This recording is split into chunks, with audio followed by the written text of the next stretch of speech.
我们刚拿到笔的时候，笔毛是硬硬的，因为呢，就是笔在出厂的时候，它上面会有一层定型胶。怎么去开笔使用呢？首先将我们的笔毛浸泡在水里面，悬空浸泡在水里面泡一会儿，等水完全的浸透了笔毛之后，那笔毛会慢慢的散开，可以看到，好了，泡软了之后，笔毛完全散开了之后，拿出来把它上面的一些定型胶给刮掉啊，会有一层透明色或者是偏乳白色的那种，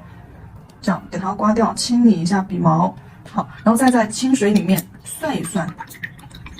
涮好了之后，我们可以准备一张棉片，轻轻的将笔毛上的水擦干净。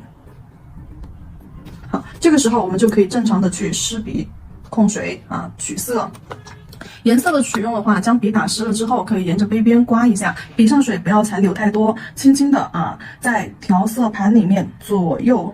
这样左右取色，不要往前搓啊，不要往前搓，因为很多宝子在拿到笔之后用了一段时间，发现笔毛会弯，所以说我们在取色的时候左右横推，然后有时候呢可以这样转一下笔，换一个方向推一下，对，转着转着就这样换着转着笔换方向，不要一直使用一个方向去推。好，单向取色这样子，单向取色也可以啊。好，然后将颜色取到调色盘上面，我们正常的使用就好了。取出来的这个颜色呢，要呈现出一种这种很浓稠的像酸奶一样这种状态，然后这样取到调色盘上去使用。当你的水彩笔使用完了之后，一定要在清水里面洗干净，清洗干净了之后，再到纸巾上擦干净。像水彩笔的话，它比较细，所以说笔腹不会藏很多颜色。这里的话，你只要在纸上洗出来的颜色没有颜色了之后就是洗出来的水是这种透明的，那就可以了。然后吸干净笔毛上面的水分，巩固一下它的毛，把它的毛捋顺，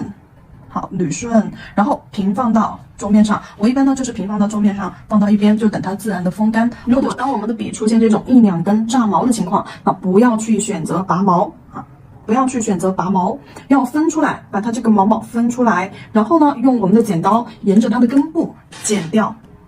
好，沿着根部剪掉，不要去拔毛。拔毛的话，你会发现毛越拔越多越掉越多。这个的话跟我们的笔毛的一个做法工艺有关系。还有一个大家最常出现的问题，那就是炸毛的问题。那这边的话，我准备了一个尼龙毛的笔和一个狼毫笔去做一下对比。其实，在笔毛干了的状态下，其实非常能够看出来炸毛的话，其实动物毛它干了之后，炸毛会更加的严重一些它的卷曲、弯曲。然后，但是尼龙毛干了之后，它炸开，但是呢，它是非常柔顺的这种状态。尼龙毛和动物毛的区别就是，动物毛会柔软一些。而尼龙毛的话会稍微的硬一点点，回弹力会更好一点点。对于你新手还掌握不好力度的宝子来说，尼龙毛的话，当你下力重的时候，它其实是会有一点点阻力，那就大概就知道你应该下笔力度应该控制在哪个力度。然后呢，这个动物毛的话会相对的就是柔软一些。那我们压下去的时候，对于新手压笔的时候是会掌握不好力度的。压笔的力度掌握不好的新手的话，其实这种尼龙毛会更好操作一些，它有阻力，这样子的话你就不会使用的力度过大。